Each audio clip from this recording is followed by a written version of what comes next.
World War, and thank God that in this corner, most welcome, sir.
Our second panelist is also a journalist. She's a senior journalist with a career of over 2 decades, which includes working for Magna Publications, DNA, and the Times of India. Her novels include Karna's Wife and Sita's Sister.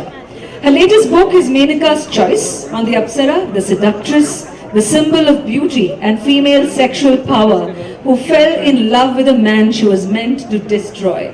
The formidable and powerful Rishi Vishwamitra. The author of the book is before us, and she's going to be joining us. Kavita, Kane, please, we welcome you with a round of applause onto the Bangalore Literature Festival stage.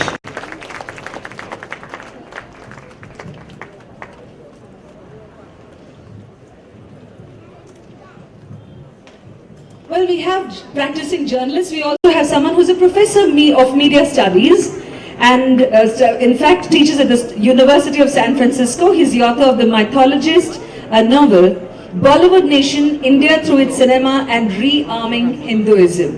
And I'm told Vamsee Juluri is also the guy who's given the panel its title. So maybe an extra round of applause for you, Vamsee, as you make your way onto the stage.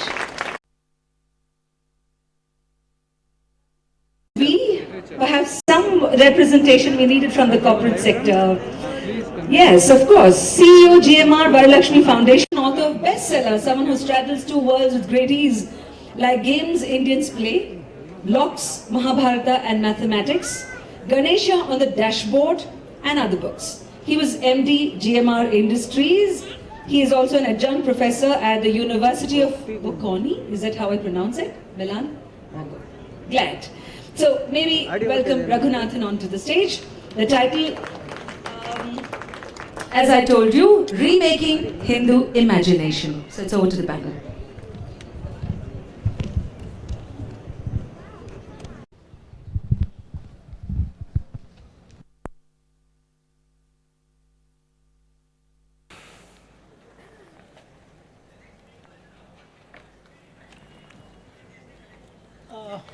Well, it's a privilege to be amidst 3 stalwarts who are all experts in their chosen domain. This is a fascinating topic, particularly in today's context, where a lot is riding on Hinduism. And the title given, Remaking Hindu Imagination and Fact and Fiction, is a very provocative title, depending on how you look at it. Hinduism, we often say, is hardly a religion. We say it's a way of life. Whether you go to a temple or not, you are a Hindu. Whether you read a particular scripture or not, you are a Hindu. Whether you believe in a particular god or any one of the, 33 million gods, you are still a Hindu. If you say you are not a Hindu, you are still a Hindu if you are not a Muslim, Christian, Sikh, Buddhist, Jainist or whatever. So it's really that kind of a religion that we are talking about, which seems to be in some kind of a cusp today, and most of these words become relevant. Because if you look at it, we say, we send weather satellites, but we placate the rain god. We pray for harvest, but we don't know how to store our grains. We make earth-moving equipment, but we can't move our fate. And some people say Hinduism is fatalistic. It teaches us fatalism, dependence, or we come to reconcile to everything as our payment for lost lives, sins, and so forth. So we have three amazing people. They've already been introduced to you. I think it will be in good order to start with the lady first. Sure. Now, she has written this amazing work, Urmila. It's about Urmila, Sita's sister. Very few people really look at what Lakshmana's wife went through. And my early introduction to Urmila was through Maithili Sharan Gupta when I was in Punjab University, matriculation, and there was this poetry by Maithili Sharan Gupta on Urmila, which says, a small part of it said, नाक का मोती अधर की कांति से बीज दाड़म का समझकर भ्रांति से देखकर सहसा हुआ शुक मौन है सोचता है अन्य शुक यह कौन है.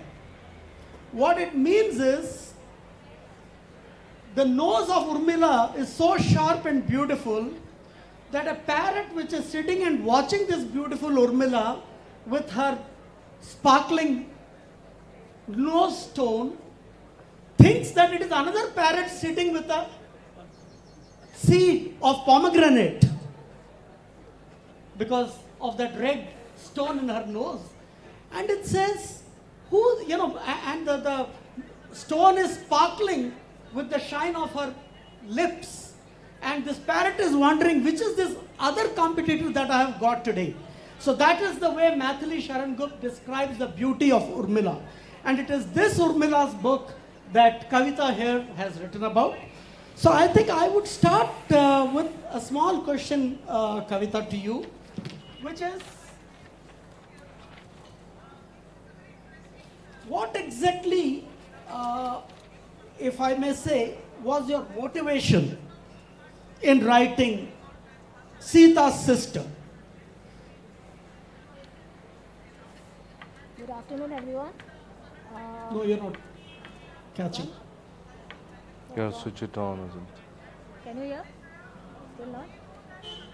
You No. take this. Yeah. Good afternoon. Keep it closer. Closer.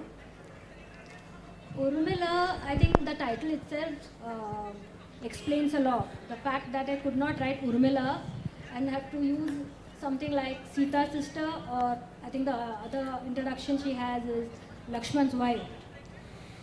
And I think in this whole, the motivation for this was I did not want her as Sita's sister and actually Lakshman's wife. I wanted her as a foil to Sita. The whole thing you know about Sita. And she has a sister called Urmila and there are other two cousins.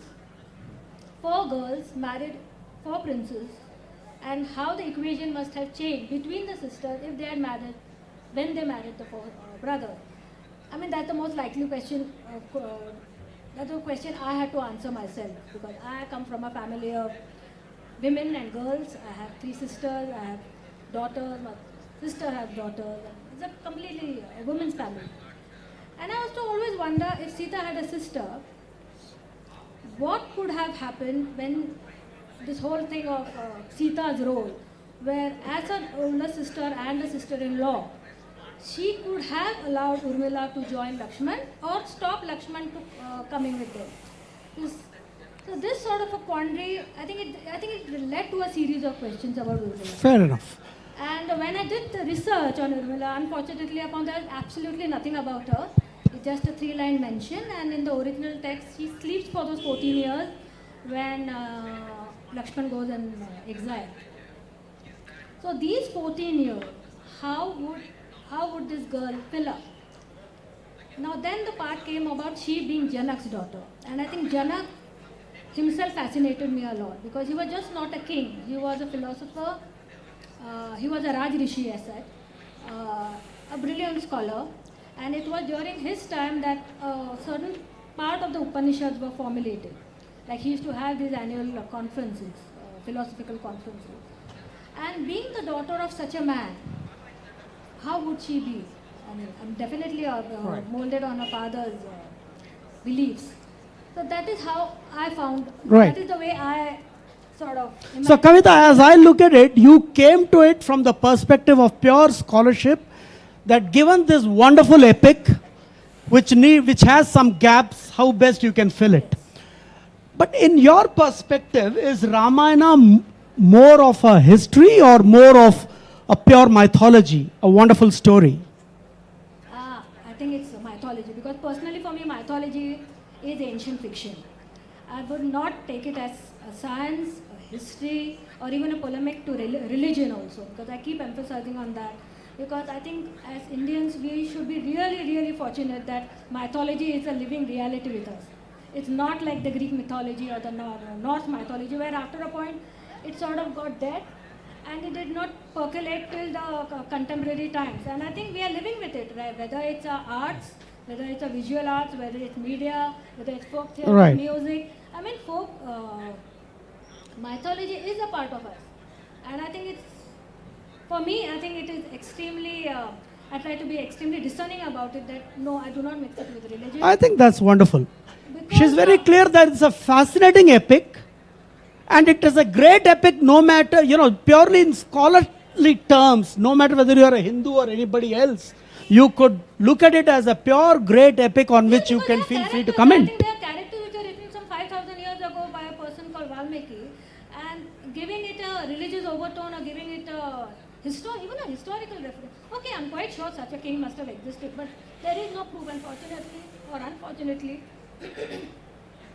There are no such references. I mean, the other thing I always think is that Mahabharata and Ramayana, I think, are pieces of literature.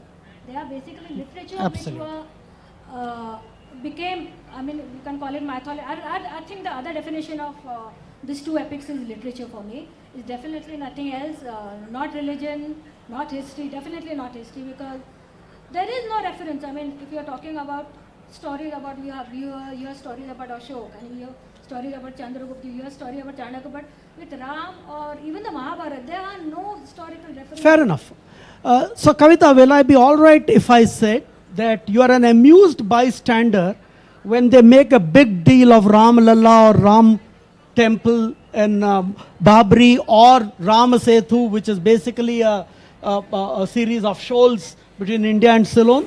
Would you say that this is a somewhat misplaced enthusiasm of people? I think when mythology gets, when you start believing mythology, it becomes entangled in religion. And religion, again, being an extremely powerful tool, as well as a powerful way of making people believe. I think, I definitely do not disagree or agree with this. If it is a story, I still consider it's a extremely magnificent story that such a bridge was there. Fine. No, I'm talking about the reaction of people, as if there was an actual Ram who was born there and they know the precise spot and it needs to be defended. What is your opinion? I think, such a king might have existed, but I don't think even the author really made him into a character of perfection. Great. What was the whole thing about Ram and Ravan, and I mean, they are supposed to be symbols of good and evil. And I think let's take the story as it is and not give it any other overtones. Great, fair enough. Let me now come to Vamsee here, who has written an amazing book with a very provocative title of Rearming Hinduism. I was amused because I thought Hinduism was armed enough without Vamsee here adding to it. So it's Rearming Hinduism. The major thesis that he brings about in his book, if I may very briefly mention Vamsee, seems to be that Hinduism existed even before the Aryans' invasion of India. You call them men on horsebacks. What you say basically is, in fact, there are a couple of lines in this book. The argument today about Hinduism's origins largely revolve around geography. The dominant academically sanctioned history maintains that Hinduism began with the composition of the Vedas by a gang of violent horsemen who swept down from Central Asia into Punjab. So that is a very provocative line that he has, and he is changing the fundamental hypothesis of the origins of Hinduism. He says it has nothing to do with the Aryan invasion of India who brought Hinduism in their wake. He says Vedic texts existed before the Aryans came in. Therefore, it is a very, very local religion of the land. Broadly, if I may put it in a layman's term, because I am no scholar on Hinduism, is the broad thesis. My first question to you, Vamsee, is why did you feel the need to rearm Hinduism? Well, you say Hinduism has been armed enough. I have this God whose arm is broken. This beautiful city right here in your state, in Karnataka, where my mother was born, incidentally, 1936, was destroyed. Now, one could say, that's how it was. Everybody was fighting each other. Everyone was killing each other. That's how things were, and so on. Now, I contest many of these narratives in this book because I'm not a scholar of Hinduism or of history. I'm a scholar of narratives. Okay, I watch television for a living and talk about it. I read Amar Chitra Gathas and talk about it. And, so I just look at the way stories are narrated.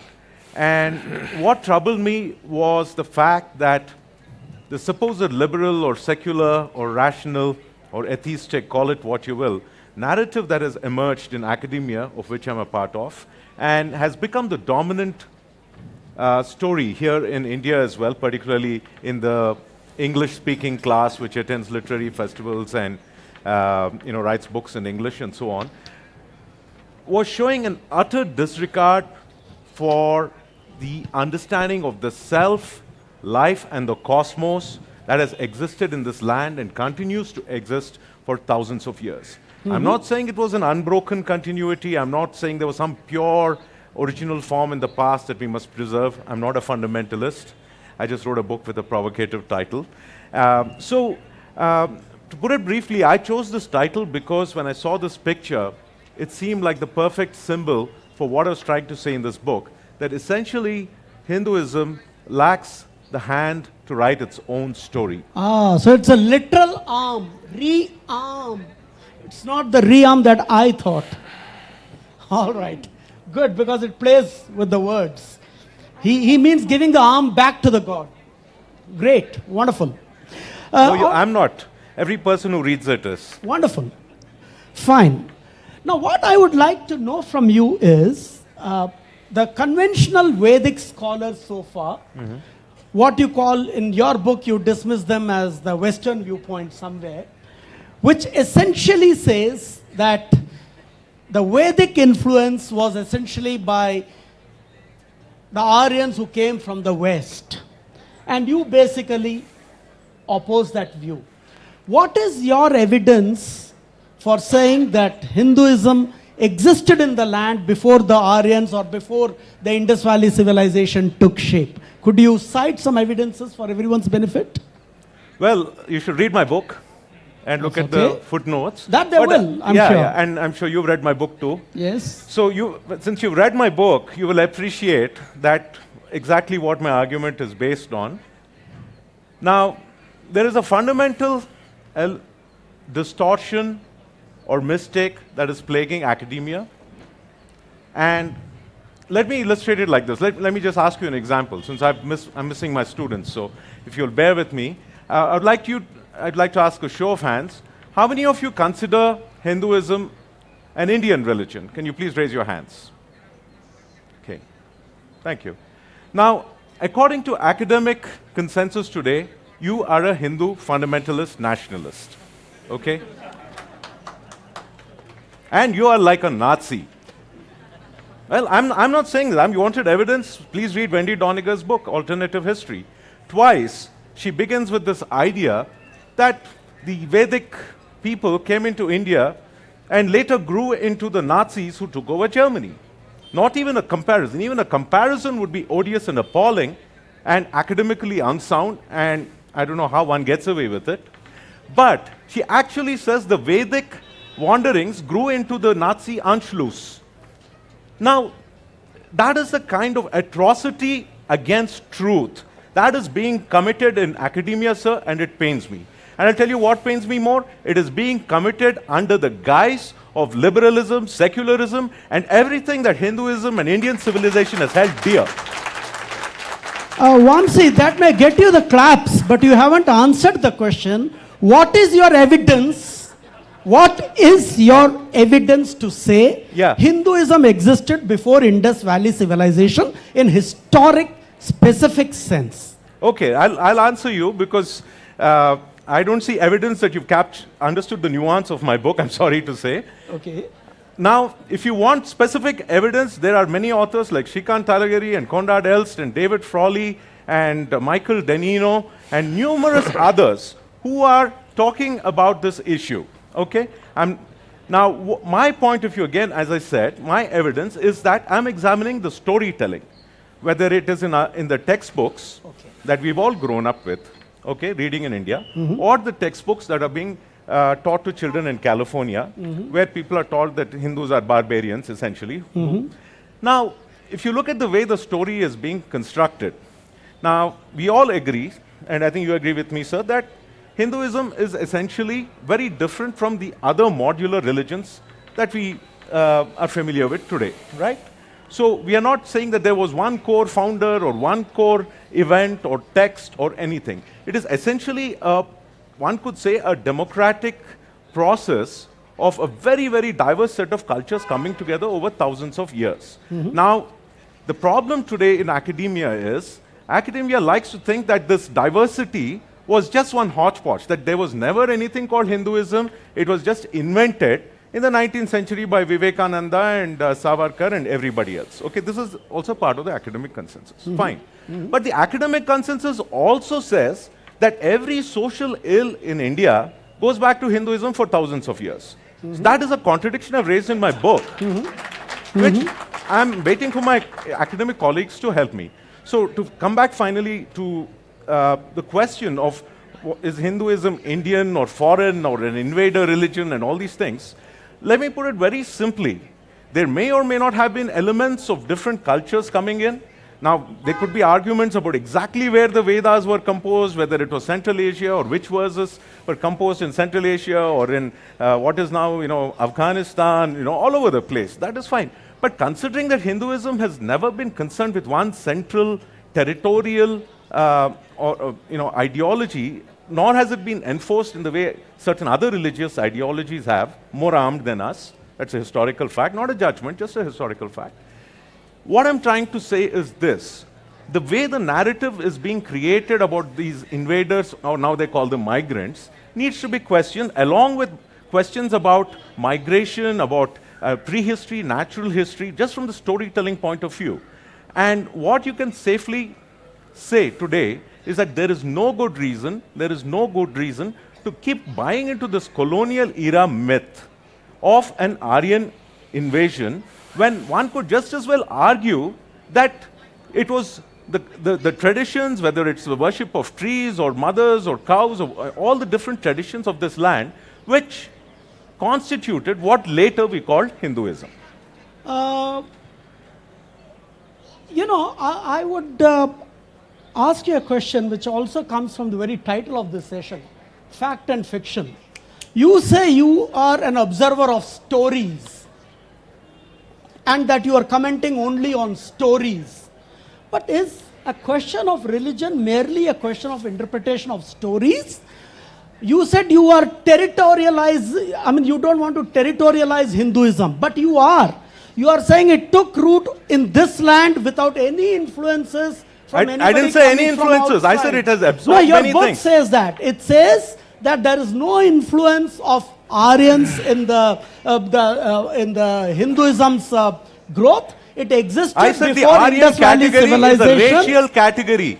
It's a European racial racist category which was used in a very, very dubious way. I'm not against purity. Don't make me out to be something I'm not. No. In 21st century, it may sound dubious.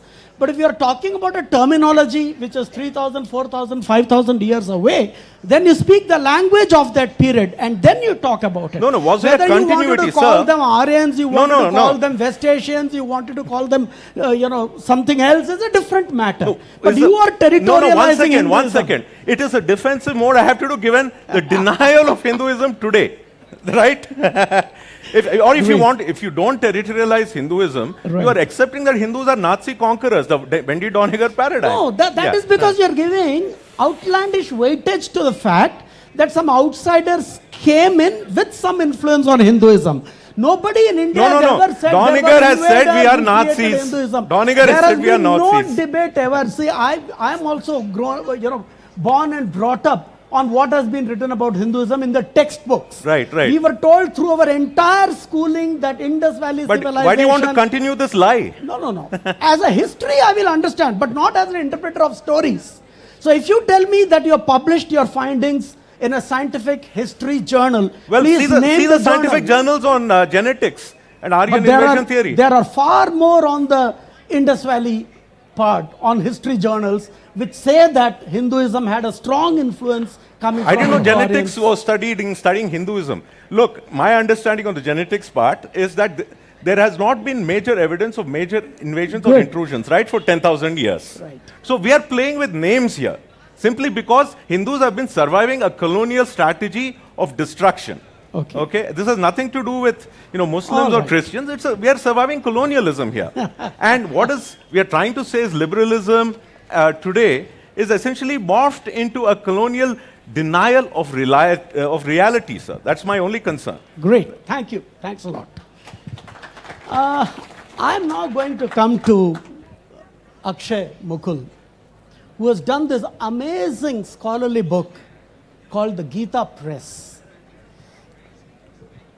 Gita Press, I think almost 90 years now they've been in existence. Yeah, give or 90 take. years, around 90 years. So they've been in existence a long time, who have been, what many of, missionaries do. In some sense, they've been doing for Hinduism. And this is a very scholarly commentary on what Gita Press has done for Hinduism purely as an objective statement. Now, I would like to ask you, Akshay, would you say that the Gita Press, I'm not talking about your book, but your research on Gita Press is what I'm emphasizing on. Would you say that Gita Press has enriched Hinduism in the process or taken some of its sheen away? I say sheen in terms of whether we talk about Hinduism in terms of tolerance, inclusiveness, enlightened religion, non-bigoted, all of this Hinduism stands for. Hinduism is certainly very tolerant, very inclusive, very enlightened, and not at all bigoted. It has always been open to influences from all over. To that Hinduism, has Gita Press enriched it or has it taken away some sheen? Well, I wish Vamsee would have consulted many of the Gita Press publications, many of his angst and persecution complex. This is whole persecution theory of Hindus. Actually, they We were were ruled for raising 1,000 years. You want to call it a complex? whatever. So they were doing it. They had the same angst right in the 1926, 1923. Same questions that Vamsee is asking, they were asking. And they worked on the Hindu mind through various ways, through this giving too much importance, because they were they were propagating Brahmanical Hinduism. So there was too much stress on rituals, texts. To be fair to them, they brought all the religious texts at a very high quality production of all the Hindu religious texts, except the Vedas, of course. And they brought out a journal which went to all Hindu homes of all persuasion. But at the same time, when you ask the question whether it took the sin away from Hinduism and tolerance and all that, I'll give you one small example. In 1926 rather, they produced a monograph called Stri Dharm Prashnotri. And I promise if I give it to any lady in the crowd here, I will be lynched. It was produced in 1926, continues to get published. with a highly obscurantist version of about women, what they want to do about women. So they really took the sin about, when it came to caste system, they were the biggest propagators of this fourfold Varna system. Right. To the extent they will say that, sorry, if you're born a Dalit or a Harijan, it's the misdeeds of your previous life. Right. And even saying that, there are worms inside your body, so that you shouldn't get into the temple.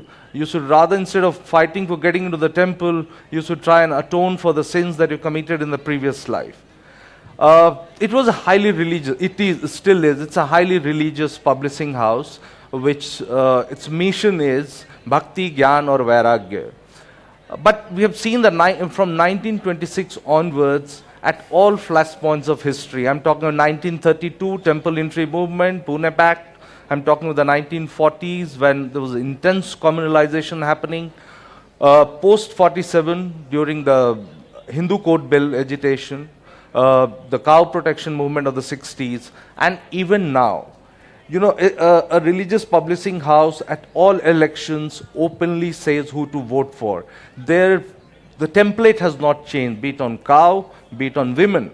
And the most troublesome is what they talk about women and what they talk about, in general about the fourfold Varna system. But another thing is that, the same kind of arguments that we see recently, the last one and a half years since the power, shift in power in Delhi, be it on Ghar Wapsi, be it on beef, on everything. So here was a religious publishing house which did a great job of taking texts and things to ordinary Hindu homes. It was, I call it a highly political project, and it worked, it helped, and these are the institutions which have helped in making this huge Hindu right that we call it the foot soldiers of the larger Hindu right that we see in power today. And their contribution, and they collaborated with everyone that you can think of, from RSS, Hindu Mahasabha in those days, Jan Sangh later, and now BJP. And as of taking away the sin, yes, they have. So Akshaya, your answer is loud and clear. Yes, they have taken Sheen away from Hinduism. Yeah. They've made it a little less attractive than what it might have been earlier. Yeah. Fair enough. My next question to you, which is again related to the same theme, is, I have even referred to it in one of my books, Games Indians Play, where I say we are a very fatalistic people. Very often we say, what can I alone do? Or the other alternative is, but everybody is doing it, so why shouldn't I do? Now, this fatalism, how much of this do you think owes itself to the roots of Hinduism, if it does? I don't know. I have this whole creation of the Hinduism, the way it's being understood now as where do I begin and where do I end? For me, if you ask me, there are various Hindus, there are various kinds of denominations of Hindus. So I have to see it, in opposition to Islam or to Christianity. I have problems with that construct. So someone like Geeta Press did something they did something which was very, very, very smart move. They realized this more than, many other groups. They were the first one to realize that it's very difficult to talk.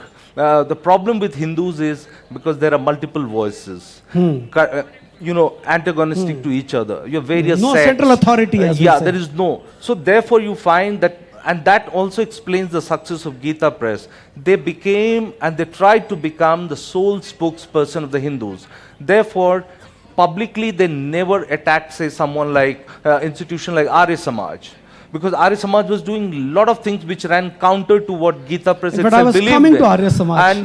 And similarly, the various other organizations. Hindu Mahasabha itself was in favor of removing untouchability. Correct. But Geeta Press never attacked them, gave space to all of them. The idea was to speak in one voice of Hinduism. In fact, I was going to come to that. Last week there was a news item in one of the district bus stops the buses were meeting with too many accidents. So they had a yajna on the bus stop premises to shoo away 11 ghosts. After the yajna was done, everybody was happy that now the accidents would come down. This happened last week in our state here. Okay. Now, this is completely counter to the best thing, according to me, that happened to Hinduism, which was Arya Samaj movement. The Arya Samaj movement, if I recall right, was a movement which kept the best of Hinduism in place, and the rituals, the untouchability, the complete mumbo jumbo that gets associated over centuries of misinterpretations were removed. Even today, many Hindus go for Arya Samaji wedding, which cut off all the fringes, is actually a very elegant. It doesn't bother you about caste. Arya Samaj weddings, there's nothing. Yeah. So, what your another views on ritual, that? Yeah, you share it with everyone. Yeah. On Arya Samaj or how they interact, what exactly? No, what I'm saying is, why has Arya Samaj not come back stronger in this rearming process of Hinduism? Yeah, because I thought that would have armed Hinduism much better. Yeah, exactly. Because the problem is that the core Hinduism, what it thinks of women, what it thinks of this whole obscurantism has dominated. It's the whole ritualistic Hinduism had the last word. Therefore, you found that Arya Samaj became, it's a pocket borough of Haryana, Punjab, and some areas. We didn't see them outside. Or it was because of the success of various other groups and sects which just did opposite of what Arya Samaj was propagating. Arya Samaj itself was causing a lot of heartburn among the traditional Hindus, Hindu groups like So would you say, Press and would you others. say today, Yeah. for those who quite, many of them genuinely concerned about the weakening roots of Hinduism, let me put it that way, that they may serve the cause of Hinduism better by going back to the Arya Samaji teachings? Would you say that as your suggestion or prescription, for example? Well, maybe that can be one of the prescriptions, but I don't think that's the answer. That's all, answers lie with Arya Samaj or any of this. All right. Yeah. Can I just quickly respond? Yeah, if you don't yeah, mind? Thank yeah, you. sure, please. Okay, I just want to distinguish the wonderful conversation and great questions. So I want to distinguish a couple of things because, I'm trained in cultural studies, post-colonial cultural studies, so I tend to look at, the conversations we're having or the claims we're making in certain ways. But at the same time, I'm a devout Hindu because I find meaning in it. Okay, and now you're talking about a yagna in a bus stand. I was at a small yagna last Sunday, performing the annual ceremonies for my father who passed away last year. And I found these ceremonies profoundly meaningful. They were extremely rigorous and strenuous and way beyond whatever kind of Hindu practice or whatever I have in my life, which is not much. But doing these ceremonies, I was not indulging in superstitions like, I hope they go to heaven and don't become ghosts and BS like that. Okay, I'm an educated, decent person. And the way I see it, all these things were reminding me of my father and of the enormous love and gratitude I have for him and the people who came before him. Because for the last 1 year, I have been chanting the names of my ancestors. No, in no, these ceremonies. Vamsee, I need to correct you. Huh. How can you correct me if you don't finish? No, because of I that was doing part that you're superstition. saying. Is that what you're saying? Yeah. No, I am making a distinction. Nobody is saying that religious faith or, you're invoking the name of God by itself is a misplaced. Thank you. Thank you. That's not what one is By the way, saying. No one is saying that. Nobody has said that. One second. Whereas you are trying to say that. That is what I was trying to correct you on. Where did I say that? You said that just now. No, I'm just saying that what I did was meaningful. Ask the audience, makeup. That is not the question. In fact, that is not the issue that we are even discussing. No, I'll tell you. Allow me to complete, please, Yeah. because there are some distinctions we need to clarify so we can continue the conversation in a credible way. Okay. Right? So that it's not 4 separate monologues. Okay. Now, I understand where you're coming from. You make a very valid and meaningful critique of superstition, fatalism in general, and in your Ganesha book, which I enjoyed. Fair enough. Now, you had talked about, the distinction between stories and histories. Fair enough. And in your book, you've talked about essentially the manufacturing of a narrative in the tradition of, I think, imagined communities and very important works like that. I'm looking forward to reading it. Now, my concern is this. Now, as an academic, this is what I have been trained to think. I never, went around thinking that Hinduism is in danger of dying out, nor did I go to the US and get nostalgic or anything like that. Now, as an academician, I was trained to look at everything that's going on in the world and try to understand it in terms of causes and effects at the basic social science level. And what post-colonial theory and cultural studies tell us is everything that's wrong in the world today has to be named, whether it is superstition or fundamentalism or anything else. And you try to understand that the master cause, in a way, was the process of global colonialism, particularly the European colonialism from the 1500s till about the 1950s. So I understand that, and in the US academia, we're all very, very proud to think of what we're doing in academia as a part of the decolonization process. And see, till the 60s, everything that was being taught in America was very, very Eurocentric. It just assumed the superiority of Europeans and Christians and whites. And now academia has welcomed many, many different voices. You have black studies, ethnic studies, and all these other things. But the weird thing that happened or didn't happen is that in a women's studies degree in America, you'll find faculty and students committed to the cause of women. In black studies, they're committed to the cause of blacks. And in Hindu studies, you essentially have people like Wendy Doniger. So that is... So that's your angst. But there are others also in Hindu studies. Why you only on Wendy Doniger? Well, Wendy Doniger Because modestly there are claims, many more. They don't and get they are not published in New York Americans. Times. No. They don't get published in New York Times. No, they do get. And they get labeled. And They get labeled in... She's a first-rate scholar, and I don't think it's like you're only harping on Wendy Doniger. There are many others. No, because the first half of my... Yeah. Well, incidentally, Sin, your answer was triggered by my statement of that yajna. I only want to say this. In one of my book titles, which is called Ganesha on the Dashboard, the title was arrived at thus. When we want to buy a car, we want to make sure it's a good day of the year. When we leave home for delivery of the car, we want to make sure it's not Rao Kalam. Every year we do Ayudh Puja, garland our cars, put a tilak on it for safety. We fix a Ganesha on the dashboard for safety. And then we drive without seat belts. So God is not what should give you the brains to make seat belts. He should come and save you from there. God save this country if accidents are going to be saved through yajna instead of looking at the cause of the accidents. If your drivers are getting drunk and if he thinks he is going to be driving safely because a yajna has been done, I think we are all going to be traveling in very unsafe buses. But be that as it may, I now throw the floor open for questions from all of you. Yes, sir.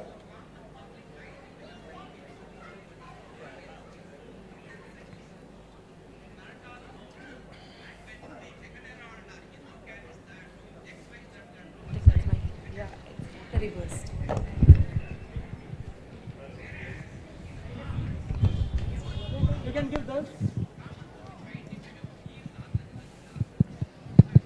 No, it's working. Hello. Yeah. First of all, my name is Pramod. Keep it closer. Okay. It has been a practice for we Hindus to bash Hinduism. Okay. First of all, I'll tell you that yajna and safety and precautions, those are two different aspects. Okay. When we do yajna, okay, we feel that we are getting cleaned. Okay, we have some faith. Okay, that is one aspect. Correct. Then taking care of security and quality, that is second aspect. Correct. Okay, and here we are bashing Gita Press. Just now I came from my native. My father is 89-year-old. 2 days back only I sent 220 rupees to Gita Press. Why? Because my father is 89-year-old. Okay, when he gets Gita Press, just Kalyan, Gita Press is publishing Kalyan. Okay, so just some photo will be there, some good things will be there. I'm a BTech Computer Science graduate. I'm a management postgraduate. I'm running a management consulting company. I'll tell you, whenever I go to my native, I will take the books from my father's shelf and I will read those books. Okay, so yes, I know there are deficiencies. But what is happening now all over India that we are bashing. Yes, you bash it, but you please improve it also. You see the better of Hinduism. Okay, and I'll tell you, here we are listening that Ram is a story, Ramayana is a story, Mahabharata is a story, Gita Press is bad. I'll tell you, this is the quality of Hinduism. And we request each and everybody, okay, whether he is Hindu, Muslim, Christian, Hinduism says, Ekam Sad Vipra Bahuda Vadanti. This is the Ved Vakya. Ekam Sad Vipra Bahuda Vadanti. This is the quality of Hinduism. That Hinduism, I'm quoting from Rig Veda, it said that Ekam Sad Vipra Bahuda Vadanti. There is only one truth. People, intellectuals and gentlemen say it in different names. Okay, that is the beauty of Hinduism. I don't say this is the religion of India. I say this is the universal religion, and it has a universal appeal for all over the humanity. Okay, so my request is please see the better things, okay, and try to improve it instead of bashing it. And yes, we all are doing it. Every day we are doing it, and this gathering itself is an example that yes, we are a wonderful human being, we are a wonderful humanity, and we belong to the most wonderful religion of this earth, okay, which allows everybody to express their own views. Thank you very much. Thank you very much. You want to say anything, Akshay? Well, I'll request you to read the book. And the book is not about bashing Gita Press at all. The book is a larger thing of, it's a story of Hindu nationalism, the largest story in which the role Gita Press played. And the book also talks of the great things it did. And let's not mix faith with facts all the time. I also grew up on Gita Press books in a Hindu house. That doesn't mean that, you don't see it objectively. You don't see it in the larger narrative of Hindu nationalism role it played. In fact, you were so agitated and angry, and maybe rightly so. But one of the very senior RSS leader told me after the book, there are ways of looking at it. He said, oh, at least you wrote about them. Doesn't matter. So book is not bashful at all. You just read it. Sir, I'll request you to please read it. And then I'm sure I'll give you my email ID, everything. Get in touch with me. I'll be really happy to interact with you later also. Wonderful. Yeah. So the RSS was quite liberal about your book. Yes. No, I will not say liberal. Yeah, you can. There's one way of taking it. There's one way of taking it. Yeah. Okay. I don't know what he'll do after reading it. But yeah, this one. But when they reviewed it, they reviewed it. Niti Central, which is one of the leading website run by the RSS people. They reviewed it, and all they could say that I have been very, very, I have not been very kind to my parents, because in my acknowledgement I wrote that, the idea came from my father, and who had a very different worldview of the religion. So they said, this guy has not been, look at what he has done. He has not been truthful to his father, and he has done a book. But at the same time, you read Niti Central review, it's done by the RSS, and then you will see what much of your criticism will get answered there. And by the way, if you take bashing very literally, I thought bashing is happening the other way. But never mind. Yes, that young lady there. Yeah.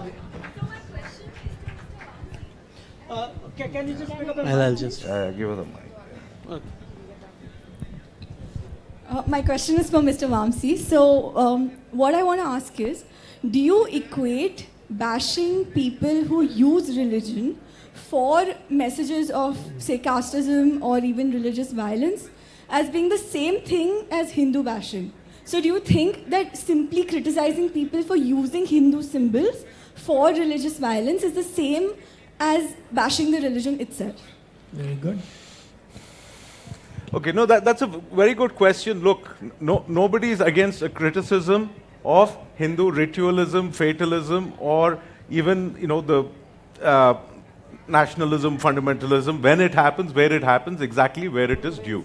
I've grown up in a Hindu family where my whole childhood was about taking a bath again because of muddy, and I was not clean enough to go to a God room and all that. And for me, my experience of Hinduism or religion in general changed when my parents and I became devotees of Sri Satya Sai Baba back in the 80s. And now that I think about it, a lower caste man, a poor man from a village, we came to call us God. That is the greatness of India, which has been there and it will go on. Now, there is much to criticize, and we can all criticize it, because if we didn't criticize what is wrong with Hinduism, we wouldn't have survived, Hinduism wouldn't have survived, right? But fundamentally, this is the framework, and I talk about it in my book. We only talked about my one Aryan chapter. There's 10 other chapters on natural history, on spirituality, and my sort of very Gandhian Hind Swaraj sort of take on why we need Hindu gods or these stories about our gods to survive. And we can't just treat them as just stories and dismiss them.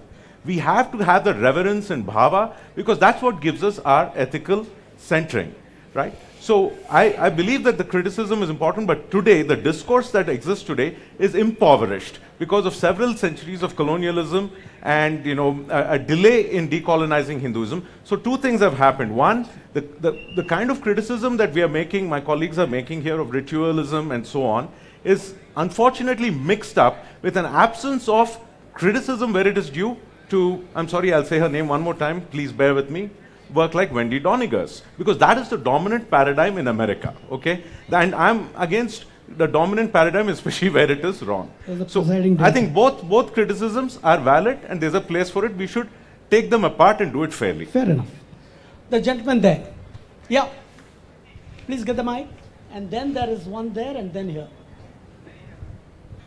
I think this is a quick comment on what you said about the Arya Samaj, and whether if the Arya Samaj version of Hinduism had kind of, let's say, triumphed, we would have been better off getting rid of the superstitions of Hinduism, so on and so forth. But I'd just like you to kind of cast your mind back to history, because the Arya Samaj itself emerges as a response trying to Semiticize Hinduism, to kind of make it like Christianity and Islam, and to kind of get rid of all the complexity in the religion. And if you look at it in the Punjab or elsewhere, the Arya Samaj is at the forefront of a lot of communal rioting. Right. So I'm not so sure whether the Arya Samaj version of Hinduism, if it had kind of become the standard version, would have rescued us necessarily. And as far as Sanatan Dharma that is concerned, Gandhi always called himself a Sanatani. He had great faith in a slow process of change happening from within, without it being kind of bulldozed. And in that sense, the Sanatan Dharma may have its, let's say, quaint or stupid or superstitious aspects of it, but it certainly makes it a safer, let's say, a more diverse religion. And indeed, the Arya Samaj would take the sheen off of Hinduism. I think the fact that it remains as chaotic as whatever it is, I think is for the better. Fair enough. So that was a comment, not a question. The gentleman there, I think somebody there had asked. All right, go ahead. My name is Ved Srinivas, and my question is basically to all the panelists in the context of rituals, the importance of rituals in a religion. Because as I've studied the religions of the world, throughout the world, wherever the dominant religion is there is some sort of rituals that exists in society. Like our Shodash Sanskar, I'm sure they might have something in Europe or America. Some counterpart is there. Like in the Jewish, they have some attaining of puberty and all that. So religion and ritual are very, very, intricately connected. Right. So my question is, do you think when we talk, like in the case of Arya Samaj, when we talk that, doing away with complex rituals and making it a more, purifying it, getting rid of all that. My question is, do you think snatching away rituals from any religion, let it be Hinduism, any religion, snatching away rituals, do you think takes away the essence? Or do you think it makes the religion more pure, more spiritual? All right. Do you want to answer? Yeah, I think, it's entirely something that should be left to people to decide for themselves. Now, sometimes if it's imposed, if it's done with fear, it's obviously mechanical. Now, there is a reason, I think, why a lot of rituals in India, especially my generation, I think when we were growing up, it felt very, very oppressive and meaningless to us, because our parents and grandparents didn't have the vocabulary to explain to them. And they also didn't know. And I mean, I kind of relate this to, Ashish Nandi's important work, The Intimate Enemy, where he talks about how essentially the survival strategy, unlike the Native Americans who were massacred, and other colonial people, Hindus basically survived. Hinduism survived colonialism. And and through a strategy of non-definition, of kind of going quiet about it, saying, oh, you want to call us Aryans, okay, you want to say we're bad, okay, whatever, let's just adjust kind of a mentality. So I think what has happened is, as a result of that, the rituals, the temples, a lot of that have remained, but the way to make meaning from them, the way to really appreciate them, vanished for a long time. And I think that is why, books like Devdutt's are very, very popular right now, because we're suddenly rediscovering there's new and brilliant ways of seeing all the stuff we are living with. Okay, it's not just history or mythology or science or religion. It's about making meaning in some very, very useful and important ways. Kavita, you want to say something? Yeah, because that's what I mean. Mythology is just not tales. It's actually the story of man and his struggle against whether it's mortality, death, good, evil, or whatever. So this whole thing, the fact that it has evolved, that's what I always say, that Hindu mythology has evolved for 5,000 years, it's still there. And it is a part of us. That itself, I think, shows that the sheen, whether we are adding sheen to the, I think we are confusing it with religion a lot. So, but you see, rituals exist even outside religion. What is a guard of honor in the military? That is also a ritual. What happens on Wagah border with the leg being taken 6 feet up? That is also a ritual. So don't mix up rituals with religion. So Even Reformation brings its own set of rituals. right. Like in case of Arya Samaj, it brought fire into the society. Right. So rituals yes, have a all place. religions Anything have their overdone, Rituals. All religions have their rituals. So There is let's not be also defensive about- need to democratize rituals. When if Exactly. we're talking in like even now, if women are still fighting, there are certain temples they can't go when they are menstruating, Exactly. But that happens, Dalits. but that Yeah. happens in all holy places. No. That Could be. happens I'm He's just saying talking about democratize rituals. I'm saying let it be for everyone. We have we 5 more democratized our minutes. rituals even now? No, we haven't. Thank you, Akshay. That was a very good point added. Rituals are good if they are democratized in general, broadly speaking. We have 5 minutes. I'm going to take no dialoguing. So you're through. Yes, the lady, the gentleman over there, or lady? I can't see. Yeah, the one in red shirt. Sorry, lady. Both were in red shirt. I got mixed up. Yeah, the lady first. When in doubt, lady first.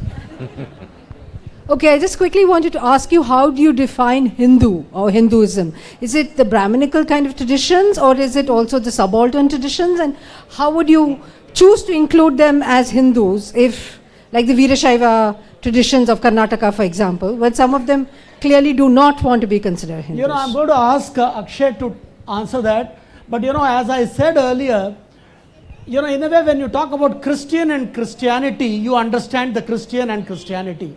When you say Islam and a Muslim, you understand what you are talking about. But when you talk about Hindu and Hinduism, Hindu could be a very, there could be 20 different kinds of 20 animals. They're different all kind called of- Hindus. Yeah. Okay? So there is that problem with Hinduism. I don't know whether it's a problem or a plus. But that said, it I'll makes it fascinating get Akshay at to one. make a comment, then a very quick comment with Vamsee. No, for me, subalterns that you asked, the subalterns should very much be part of whatever way we want to interpret Hinduism. Because as he said, there is no one entity called Hinduism. There are multiple variations cutting across each other, at running counter to each other. So I don't know. But yeah, subalterns would very much be some part of it. In fact, The if way I'm we have not mistaken, excluded, in yeah. Census of India, Yeah. when I try to tell them I prescribe to no religion, they put me down as Hindu. Yeah. Because I'm not a Muslim, I'm not a Christian, I'm not a Sikh, I'm not a Buddhist, I'm not a Jain. So by default, they put you down as Hindu. So, there the definition is for you. Vamsee, you want to add something?